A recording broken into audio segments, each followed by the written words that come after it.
I love adding nuts to brownies. I have a cup of pecan halves, but I'm not going to add them raw. I want to roast them first. And I don't want to just roast them. I want to salt roast them.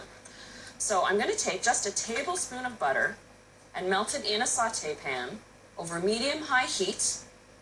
Now I can add the pecans. In goes half a teaspoon of sea salt. The salt will cling onto the nuts as they're toasting. And when I chop them up and put them in the brownies, you get those little crunchy bits of sea salt. You want to keep the pecans moving in the pan as you toast them so they brown evenly. And it takes about 8 minutes to get them a nice golden brown.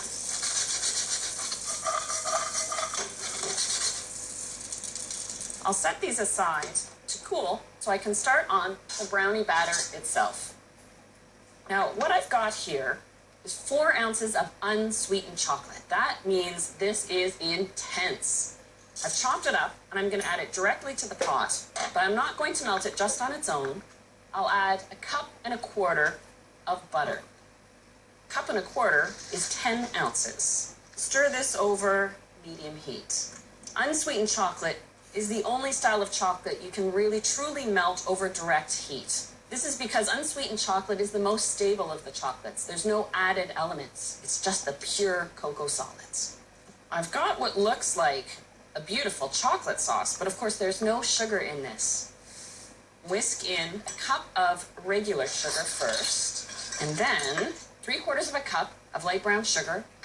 I like using a bit of brown sugar in my brownie recipes because it just adds an intensity of flavor and that added moisture.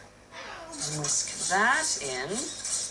And now for the eggs. 3 eggs, and I'll add them one at a time. Now, something that's important is to make sure you whisk or mix your brownie batter by hand, never in a mixer, because the added air will fluff up the brownies and then you'll end up with a cake-style brownie. So just mix your brownie batter by hand and mix it gently.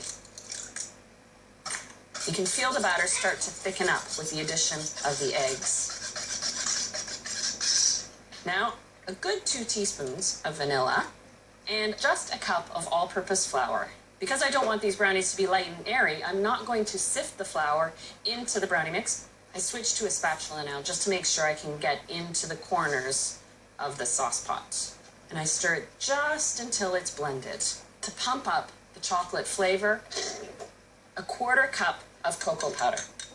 Because cocoa powder has lumps, I do sift this in. A brownie recipe doesn't need to have baking soda or baking powder in it because I don't want it to rise up and be fluffy. And because I have the salt toasted pecans, I don't need to add salt. If you're making just plain brownies, then I would add half a teaspoon of salt to this recipe. What I'm going to do is set aside 12 pecan halves for the top of the brownies, and the rest I'll chop up coarsely.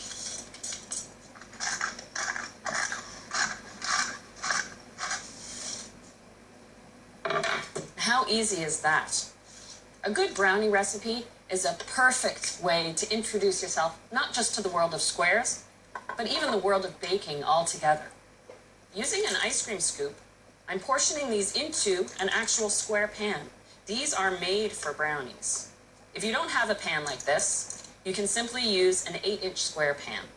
Once you feed the brownies to your friends and family and get that welcome response, that gets you hooked on baking.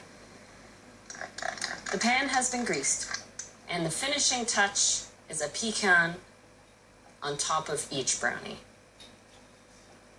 Baking brownies is where I first got fascinated with the magic of baking, because you take this gooey brown mixture and you put it in the oven, and as it bakes, it transforms into luscious fudgy brownies. I've preheated the oven to 350, and these take just 20 minutes to bake. You know when they're done? When the surface of the brownie just loses its shine. Yep, they've got that matte surface to them. So these brownies are done. Now, probably the only hard part about brownies is that you have to let them cool in the pan for an hour before you eat them.